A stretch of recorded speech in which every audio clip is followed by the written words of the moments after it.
The U.S. men with an inspirational win and a clean sheet against Bosnia-Herzegovina 2-0. Let's get into it.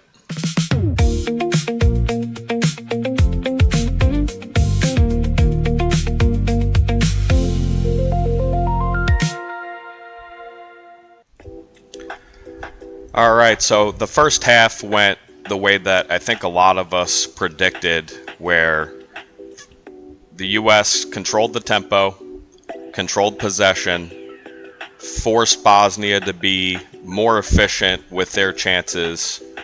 And, there was the one scare in the first half where Bosnia had the goal kick that went over all of the defenders' heads. And, we got kind of lucky on that play.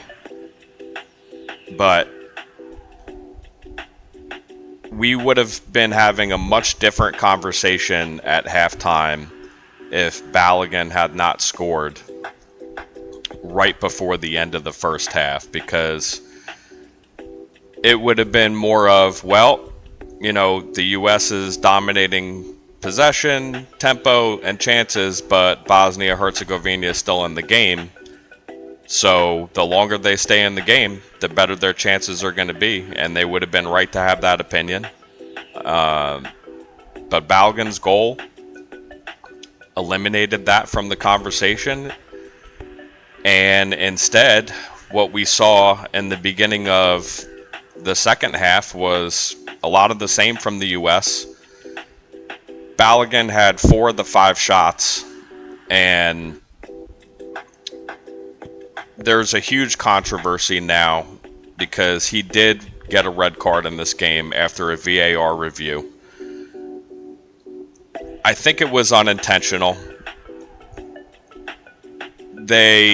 Social media blew up over it, but I think it was a little harsh, okay?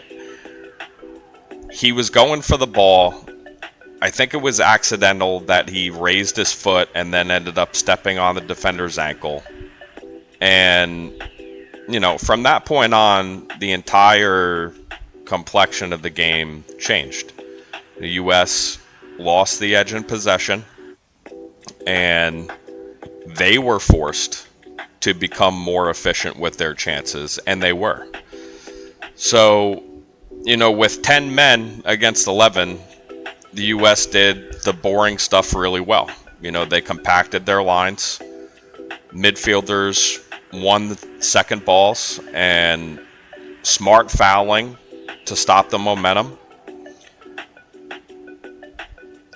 That's coaching and discipline. And this is where Pochettino is showing that he's really strong. To be able to make these adjustments when something happens like this, something that you're not expecting. And, you had to survive that second half. And Bosnia-Herzegovina had plenty of chances.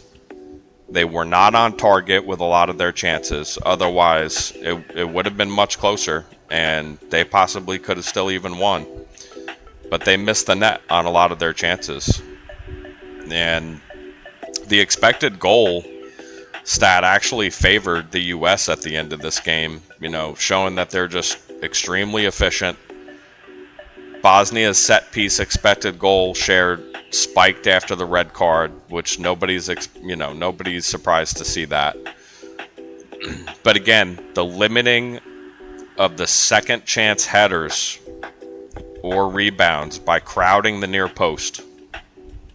And then Tillman, later in the match with the free kick right outside of the box, and it was a brilliant kick. Shifted everything for the rest of the game. At that point, it was no longer just about survival for the U.S., but it was, they actually went back to trying to put pressure on Bosnia-Herzegovina, and they did a brilliant job.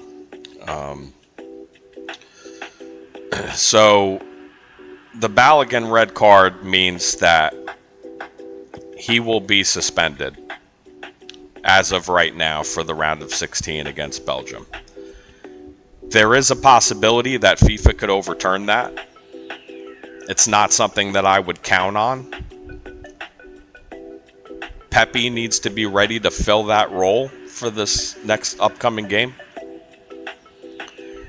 And it was really, really good to see Pulisic. And I was worried about him, especially later in the game, because he looked tired. It was good to see him be effective for most of the game and be able to last until the 87th minute until he got subbed out. So, a really inspirational victory. This is a team that a lot of people are going to be behind in the next round. And, you know, Belgium's no pushover. They haven't beat Belgium recently. And, you know, the longer they go and the deeper that they go into this tournament, I told you in the preview episode of the knockout rounds that soccer will explode in this country if this team does something special. Now, something special for this team might not even have to be them winning it all. You know, just getting to the semifinal or the final itself, you know, might do it. It really might, because I know a lot of people probably aren't tuning in all over the country now to watch them. But as the volume turns up on this team, you're going to see people and the viewership really, really increase, and interest in the team really increase. And that's just going to be nothing but good things for the sport of soccer going forward in this country. So what you have now is you have all the host countries moving on to the round of 16. Canada, US, and Mexico. And Mexico looks brilliant too. So we're going to keep an eye on everything, as always, going forward. We will do a preview before they play Belgium. And, you know, one thing about Belgium is they will test the US men in transition, and they will test them again in the physicality area and in an aerial attack. So, you know, this win just proves again that the mentality under Pochettino is so much better than in years past. I mean, there was really never any interest in this team, even in previous World Cups. And it just seems like now the entire conversation has changed. So, with that being said, thank you for joining me for this quick recap, and we will see you soon. We're going to do a full-on episode covering not just the NBA, but also the NHL off-season moves, and the hits keep coming, man. Jaylen Brown traded for Paul George today. Just a blockbuster trade. So we're going to get into all that, and we're going to get into a lot of what's going on in hockey.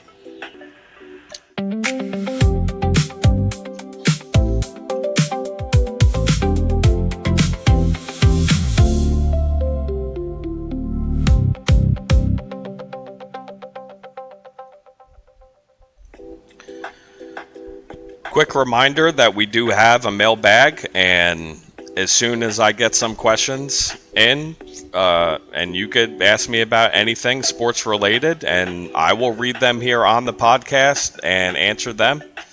And then hopefully we could start having a regular mailbag segment on the show. I would love that. But for now, we're just going to focus on what we have, and we have a lot of sports news. So with that being said, I will see you guys soon.